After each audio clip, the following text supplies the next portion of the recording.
బేహద్ ఆత్మిక పరివారం నాకు ఆత్మిక సోదరి సోదరులకు బాపూజీ దశరథభాయ్ పటేల్ తెలుగు ఛానల్కు స్వాగతం.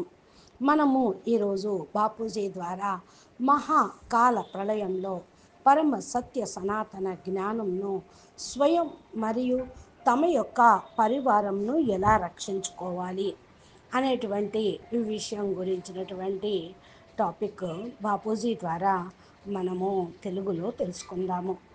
ఈరోజు నేను చెప్పదలుచుకున్నాను అంటూ బాపూజీ అంటూ ఉన్నారు, పరమ సత్య సనాతన జ్ఞానంతో మిమ్మల్ని మీరు స్వయం మరియు మీ యొక్క పరివారమును ఎలా రక్షించుకోగలుగుతారు.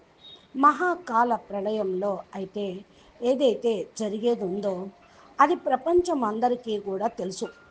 అంటే మహాశివుడు మహాకాలాగ్నిని వర్షింపజేస్తే అనంత కోటి బ్రహ్మాండాలు మహాకాల అగ్నిలో పూర్తిగా తన లోపలికి ఇముడ్చుకోవటం, దగ్ధం అవ్వటం అనేది అందరికీ తెలిసిన విషయమే. ఇక దీని గురించి ఎక్కువగా చెప్పాల్సిన అవసరం లేదు. ఇప్పుడు పరమ సత్యము ఏదైతే ఉన్నదో, సనాతన జ్ఞానము ఏం చెప్తుందో, వేదాలు శాస్త్రాల్లో ఏమి రాయబడి ఉన్నాయో, వేదాలు శాస్త్రాలని కనెక్ట్ చేసుకొని మనము మాట్లాడుకుందాము అంటున్నారు బాపూజీ. వేద శాస్త్రాల్లో రెండు మాటలు చెప్పారు, జడము మరియు చైతన్యము. జడము అంటే పంచతత్వాలు స్థూలము అని, చైతన్యము అంటే ఆత్మ. పంచతత్వాల శరీరము మరి నడిపించేది చైతన్యమైన ఆత్మ. ఆత్మ పంచతత్వాల లోపల ఇప్పుడు ఇరుక్కుపోయింది. మరి సనాతన ధర్మం యొక్క అర్థం ఏంటి? శాశ్వతమైనది అని అర్థం. ఏదైతే సదా ఉంటుందో, ఎప్పటికీ వినాశనం కాకుండా ఉంటుందో దీన్నే సనాతన ధర్మం, సనాతనం అని అన్నారు. ధర్మము అని కూడా కాదు, సనాతనం. ఈ ధర్మాలన్న పాయింట్ ఇప్పుడు వచ్చినాయే, అనేక ధర్మాలు రాబట్టి సనాతనానికి కూడా ఒక ధర్మం అంటూ అంటగట్టారు. వాస్తవంగా అది ఎప్పుడు సనాతనమే, శాశ్వతమైనది. రియాలిటీ ఏమిటి అంటే, ఏదైతే చైతన్యం ఉన్నదో ఆత్మ, అది బ్రహ్మస్వరూపము, అది రియాలిటీ, శాశ్వతమైనది. ఇది ఎప్పటికీ కూడా వినాశనం కాదు. ఆత్మ అజర్ అమర్ అవినాశి అని ఏ విధంగా అంటారో, అది ఎప్పటికీ కూడా వినాశనం అనేది కాదు. ఈ శరీరం అయితే వినాశనం అవుతుంది. శరీరము మృత్యులోకంలో పంచతత్వాల ప్రపంచంలో తయారైనది కనుక ఇది మృత్యులోకంలో పంచతత్వాల ప్రపంచంలో శరీరం కూడా కలిసిపోతుంది, సమాప్తమవుతుంది అని అర్థం. అంటే దాన్ని వినాశనము అని అంటూ ఉన్నారు. ఆధ్యాత్మికంలో అయితే పంచతత్వాలు పంచతత్వాల్లో కలిసిపోవటం, గాలి గాల్లో కలిసిపోతుంది, మట్టి మట్టిలో కలిసిపోతుంది, వాయువు వాయువులో, అగ్ని అగ్నిలో కలిసిపోతుంది అని చెప్పడం అన్నమాట. మరి ఆత్మ ఏంటి? ఆత్మ పంచభూతాలకు అతీతమైనది, అవ్యక్తమైనది. పంచతత్వాలతోటి ఆత్మ ఎప్పుడు తయారు కాలేదు. కొంతమంది దీన్ని ఛటే తత్వం, ఆరో మహత్తత్వం, ఆరో తత్వం అని అంటూ ఉంటారు. అయినా ఆత్మ అజర్ అమర్ అవినాశి. ఆత్మ జన్మ మరణ చక్రంలోకి వచ్చిన కారణం వల్ల ఆత్మ తన్ని తాను మర్చిపోయింది. నేనెవరు, ఎక్కడి నుంచి వచ్చాను అనేది మర్చిపోయింది. ఆత్మ గురించి అయితే అందరూ రాశారు. ఆత్మ అయితే బ్రహ్మస్వరూపము అని, బ్రహ్మస్వరూపం యొక్క జ్ఞానము చెప్తున్నారు. ఇక్కడ బ్రహ్మ అంటే ఆత్మ, లైట్ స్వరూపం అని అర్థం. ఆత్మ లోపల బ్రహ్మ జ్ఞానం ఉన్నది. బ్రహ్మ యొక్క ఆది మధ్య అంత జ్ఞానం ఉన్నది. ఆత్మ ఇప్పుడు ఈ జడ వస్తువుల నుండి, పంచతత్వాల నుండి అతీతంగా అయిపోవాలి. ఎందుకంటే మహాకాల ప్రళయం అయితే జడము అవుతుంది, పంచతత్వాల శరీరము అయితే వినాశనము అవుతుంది. కేవలం ఆత్మ చైతన్యంగా శాశ్వతంగా ఉంటుంది. అదే సనాతనమైనది. ఆత్మే రక్షించేది, రక్షించబడేది. ఇప్పుడు మనకు ఏది కావాలి? ఆత్మని ఎలా రక్షించుకోవాలి అని. ఆత్మ అవినాశి అని మీరే అన్నారు కదా, ఇంక రక్షించుకునేది ఏముంది అని మళ్ళీ మీకు ప్రశ్న రావచ్చు. ఆత్మ జ్ఞానంతో ఆత్మను రక్షించుకోవాలి. ఆత్మకు జ్ఞానం అవసరం. నేను ఆత్మను, ఈ శరీరం నేను కర్మ చేయటానికి సాధనగా లభించింది. ఈ శరీరం అయితే జన్మ మరణ చక్రంలోకి వస్తూ ఉంది. శరీరాన్ని మార్చుకుంటూ ఉన్నాము. ఆత్మ అయితే శాశ్వతమైనది, రియాలిటీ, సనాతనము. దీన్ని మిమ్మల్ని మీరు స్వయం తెలుసుకోవటం అని అంటూ ఉంటారు. మరి ఎక్కడి నుంచి వచ్చింది? ఇప్పుడు నేను అనేది రియాలిటీ తెలుసుకున్నాను. మరి ఆత్మ ఎక్కడి నుంచి వచ్చింది? ఎందుకు వచ్చింది? బ్రహ్మ జ్ఞానము అంటే బ్రహ్మాండం యొక్క జ్ఞానం, పూర్తి బ్రహ్మాండం యొక్క జ్ఞానం, 14 లోకాల జ్ఞానం. ఈ భూలోకానికి పైన భూవర్లోకము, ఈ భూలోకం పైన భూవర్లోకం, స్వర్గలోకం, మహర్లోకం, జనలోకం, తపలోకం, సత్యలోకం, మహాసత్యలోకం, దీనికి పైన బ్రహ్మపురి, దీనికి పైన విష్ణుపురి, దీనికి పైన శివపురి. ఇలా పైకి వెళ్ళే కొద్దీ ఇక లాస్ట్ పరంధామం అని ఉన్నది. పరంధామం అంటేనే బ్రహ్మలోకం. అక్కడ నిరాకారి ఆత్మలు ఆత్మలు లైట్ స్వరూపంలో ఉంటారు. ఆత్మల యొక్క రచయిత పరమాత్మ కూడా లైట్ స్వరూపంలోనే నిరాకారంగా ఉంటారు. అక్కడిని పరబ్రహ్మ పరమేశ్వరుడు నిర్గుణ నిరాకారుడుగా ఉంటారు అని చెప్తారు. బ్రహ్మలోకము అంటే పరంధామము. ఆత్మను తెలుసుకో ఆత్మ అక్కడికి చేరుతుంది నిరాకారిగా. అందుకే ఆత్మ జ్ఞానం లభించటంతో, బ్రహ్మ జ్ఞానం లభించటంతో ఆత్మ బ్రహ్మ జ్ఞానిగా అవుతుంది. బ్రహ్మస్వరూపాన్ని ధారణ చేస్తుంది. బ్రహ్మస్వరూపం అనగా ఆత్మస్వరూపాన్ని ధారణ చేయటం, పరంధామానికి వెళ్ళిపోవటం, బ్రహ్మలోకానికి వెళ్ళిపోవటం. ఈ భూమి నుండి క్రింద 7 లోకాలు, పాతాళ లోకము, అతల వితల సుతల రసాతల తలాతల మహాతల పాతాళ లోకాలు ఉన్నాయి. ఆసురి వృత్తి ఉన్నటువంటి వాళ్ళు అసురులు అని అనబడుతూ ఉంటారు. బ్రహ్మాండంలో 14 లోకాలు ఉన్నట్టు, అంటే భూమికి పైన 7 లోకాలు, భూమికి కింద మరి 7 లోకాలు, 14 లోకాల భువన భాండాలు. ఈ కేటగిరీ ఆత్మలు ఈ బ్రహ్మాండం యొక్క రచన అయితే ఇలాగే ఉంటూ ఉంటారు. అంటే ఏంటి? 14 లోకాలు మాన భువనాలు అని, భువన భాండం అంటారు. 14 లోకాల్లో వేరు వేరు కేటగిరీ ఆత్మలు ఉంటారు. భూలోకం అంటేనే భూమి లోపల మనుషులు నిలుస్తూ నివసిస్తూ ఉంటారు. క్రింద పాతాళ లోకంలో అసురులు ఉంటారు. పైన లోకంలో మరి భువర్లోకము, భూలోకం పైన ఏదైతే ఉందో అక్కడ యక్షులు, కిన్నెర్లు మరి ఉంటారు. స్వర్గలోకంలో దేవతలు ఉంటారు. దానికి పైన వేరు వేరు కేటగిరీ లేయర్స్లో ఆత్మలు ఉంటారు. దాన్ని మహర్లోకము అని అంటూ ఉంటారు. మహాన్ ఆత్మలు ఉంటారు. జనలోకము ఉన్నది, పైన తపలోకము ఉన్నది, సత్యలోకం.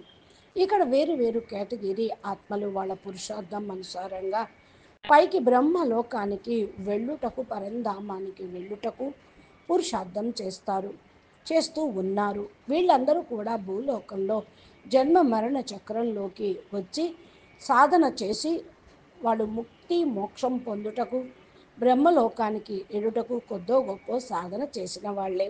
మృత్యులోకంలో ఏ ఆత్మలైతే ఇరుక్కుపోయారో భూమి మీద 4 యుగాలు పూర్తవటంతో అర్ధ ప్రళయం జరుగుతూ ఉంది. సత్యత్రేత ద్వాపర కలియుగాలు. మరి కలియుగం 4,32,000 సంవత్సరాలు. దీనికి డబుల్ ద్వాపర యుగము 60 మరి ఎంత ఉంటుంది? 8,64,000 సంవత్సరాలు. త్రేతాయుగం డబల్ ఉంటుంది, త్రిబుల్, డబల్కి కలియుగానికి త్రిబుల్ ఉంటుంది అన్నమాట. తర్వాత సత్యుగం. ఈ 4 యుగాలు టోటల్గా 43,20,000 సంవత్సరాలు. 43,20,000 సంవత్సరాలు పూర్తి అయితే ఒక చతుర్యుగం భూమి మీద పూర్తి అవుతుంది. 4 యుగాలు అవ్వటంతో అర్ధ ప్రళయం జరుగుతుంది. ఈ బ్రహ్మాండంలో బ్రహ్మ ద్వారా సర్జన, విష్ణు ద్వారా పాలన, శంకరుడు ద్వారా వినాశనము, ఈ పని జరుగుతుంది. శంకరుడు వినాశనం చేస్తారు అని అంటారు. సత్యుగం వస్తుంది. సత్యత్రేత ద్వాపర కలియుగాలు మరియు శంకరుడు వినాశనం చేయటంతో మరి సమాప్తమై మరలా సత్యత్రేత ద్వాపర కలియుగాలు వస్తాయి. శంకరుడు అంటే మహాదేవుడు, దేవాది దేవుడు, మహాదేవుడు మరి అంటూ ఉంటారు.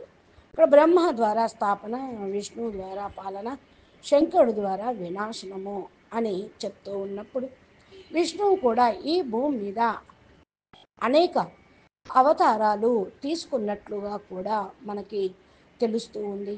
అందుకనే గీతలో చెప్పారు, యదా యదా హి ధర్మస్య గ్లానిర్భవతి భారత అభ్యుత్థానం మదం ధర్మస్య తదా జ్ఞానం సృజామ్యమం అంటూ. అంటే ఎప్పుడైతే ధర్మ గ్లాని జరుగుతుందో ఆ టైంలో మరి భూమి మీదకి నేను వస్తాను, అసురుల వినాశనం చేసి మంచి ఆత్మలను, సాధు సన్య ఆత్మలను నేను రక్షిస్తాను అని భగవంతుడు గీతలో చెప్పాడు కదా. ఇక్కడ జడము చైతన్యము అనే జ్ఞానం వస్తుంది, బ్రహ్మ జ్ఞానం వస్తుంది, అన్నిటికంటే ఫస్ట్ ఆత్మ జ్ఞానం వస్తుంది, బ్రహ్మ స్వరూపం యొక్క జ్ఞానము వస్తుంది. ఫస్ట్ నుంచి ఋషులు మునులు బ్రహ్మర్షులు మహర్షులు ఈ భూమి మీద ఉన్నారు. వాళ్ళందరూ కూడా బ్రహ్మ జ్ఞానము కలిగిన వాళ్ళే. బ్రహ్మ జ్ఞానంతో సదా తపస్సు చేస్తూ ఉన్నారు. గొప్ప గొప్ప హిమాలయాల్లో ఉంటూ ఉండేవాళ్ళు. అహం బ్రహ్మస్మి శివోహం సర్వోహం అంటూ నేను బ్రహ్మస్వరూపాన్ని, నేను బ్రహ్మను అంటూ లైట్ స్వరూపాన్ని, బ్రహ్మస్వరూపాన్ని ధారణ చేసి వాళ్ళు తపస్సు చేస్తూ బ్రహ్మలోకం అనగా పరంధామానికి వెళ్ళిపోతూ ఉండేవాళ్ళు. అమరలోకానికి వెళ్ళిపోతూ ఉండేవాళ్ళు. కొందరు అమరులుగా అయ్యేవాళ్ళు. ఆత్మ అమరంగానే ఉంటూ ఉంటుంది. ఆత్మ నిరాకారిగా అయిపోతే కర్మ బంధన ముక్తులు అయిపోతూ ఉంటారు. కర్మాతీత స్థితి వస్తుంది. ఆత్మ త్రిగుణాతీతంగా అయిపోతుంది. ఆత్మ ఎప్పుడైతే సతో రజో తమోలోకి వచ్చేస్తుందో పూర్తిగా తమో ప్రధానం అయిపోతుంది. సతో ప్రధానంగా సత్యయుగంలో ఉంటే త్రేతాయుగంలో సతో సామాన్యంగా, మరి రజో ప్రధానంగా ద్వాపరయుగంలో, తమో ప్రధానంగా కలియుగంలో ఆత్మ డౌన్ స్టేజెస్ అనేది కలుగుతూ ఉంటుంది. ఆత్మ ఈ చక్రంలో జన్మ మరణ చక్రంలోకి వస్తూ వస్తూ ఇరుక్కుపోతుంది.